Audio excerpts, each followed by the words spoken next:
नहमदुहु व नसल्ली अला रसूलिहिल करीम अम्मा बाद। हैप्पी लाइफ चैनल के मुअज़्ज़ज़ सामीन व नाज़रीन और उम्मत मुहम्मदी की मुक़द्दस माँ बहनों और बेटियों, अस्सलामु अलैकुम व रहमतुल्लाहि व बरकातुहू। उम्मीद करता हूँ कि आप जहाँ पर भी होंगे अल्लाह के फ़ज़ल व करम से खैरियत से होंगे और दुआगो हूँ कि अल्लाह तबारक व तआला आपको दीन इस्लाम के साथ सेहत व सलामती वाली, प्यार व मोहब्बत वाली और खुशियों वाली पाकीज़ा लाइफ व ज़िंदगी अता फ़रमाए, आमीन। प्यारे सामीन व नाज़रीन, अक्सर और बेशतर ख़वातीन, मर्द हज़रात जो भी मुझे मैसेज करते हैं, उनमें से 3 किस्म के जो है ना सबसे ज़्यादा मैसेज होते हैं। पहले नंबर पर जो भी मैसेज करते हैं, हमारे घर के हालात ठीक नहीं हैं, घर में लड़ाई झगड़ा बेतफाकी नाचाकी रहती हैं। दूसरे नंबर पर हमारा काम और कारोबार ख़त्म हो गया, रिज़्क़ की तंगी है। और तीसरे नंबर पर जो सबसे ज़्यादा मैसेज होता है, हमारी औलादें जो है ना नाफरमान है, हमारा कहना नहीं मानती।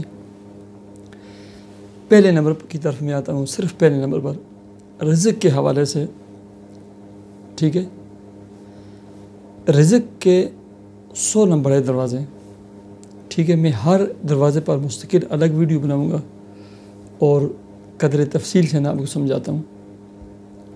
सबसे पहले और सबसे बड़ा जो रिज़्क़ का दरवाज़ा है ना, वो है नमाज, ठीक है। अल्लाह तबारक व तआला कुरान मजीद फ़ुरक़ान हमीद में इरशाद फरमाते हैं, वस्तईनु बिस्सब्र वस्सलाह। ए ईमान वालो, जब तुम्हें कोई मुश्किल पेश आए, वो मुश्किल चाहे बीमारी की सूरत में हो, चाहे वो घरेलू हालात की सूरत में हो, चाहे वो नचाकियों की सूरत में हो, चाहे वो औलाद की नफरमानी की सूरत में हो, चाहे काम कारोबार की सूरत में हो, चाहे फ़क्र व फाका की सूरत में हो, चाहे किसी और सूरत चाहे किसी भी सूरत से आपको कोई मुश्किल पेश आ जाए, कोई भी मुश्किल हो, अल्लाह तबारक व तआला की मदद हासिल कर सकते हैं। सबसे पहला काम, उस पर वावेला नहीं करना चाहिए, ठीक है। मैं ही गरीब हूँ, मेरे ही पर हालात आते हैं, मेरे ही बच्चे बीमार रहते हैं, वावेला नहीं, सब्र, तहम्मुल, बर्दाश्त, ठीक है। दूसरे नंबर पर जो चीज़ अल्लाह तबारक व तआला ने इरशाद फरमाई, वो है नमाज।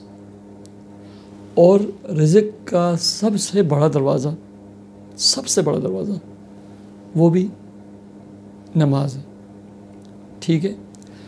अब हमने काम ये करना है कि अपनी जो हमारी नमाज है ना, पूरे एहतमाम और अदाब के साथ वज़ू करें, ठीक है। वज़ू के बाद जो है ना, जो हमने नमाज पढ़नी है, खुदारा इसमें जो ऑटोमेटिक का जो ऑप्शन है नमाज में, उसको ख़त्म करके मैनुअल कर लें इसको, ठीक है। मैं अक्सर कहता हूँ कि हमारी नमाज़ें ऑटोमेटिक हैं, ठीक है। रटा रटाया हुआ सबक है, हमें कोई पता नहीं होता कि पहली रकात में कौन सी सूरत पढ़ी, दूसरी में कौन सी पढ़ी, क्या पढ़ा, ठीक है। इसको मैनुअल कर लें, अपनी मर्ज़ी के मुताबिक करें, ताकि आपको पता हो कि पहली रकात में मैंने पढ़ी सूरह फातिहा पढ़ी, अब इसके बाद अपनी मर्ज़ी से मैं कौन सी सूरत में लाऊँगा। फिर दूसरी रकात में पूरी तवज्जो ध्यान के साथ कि मैं अपने खालिक और मालिक के सामने, मैं रज़ाक और फ़त्ताह के सामने खड़ा हूँ, ठीक है।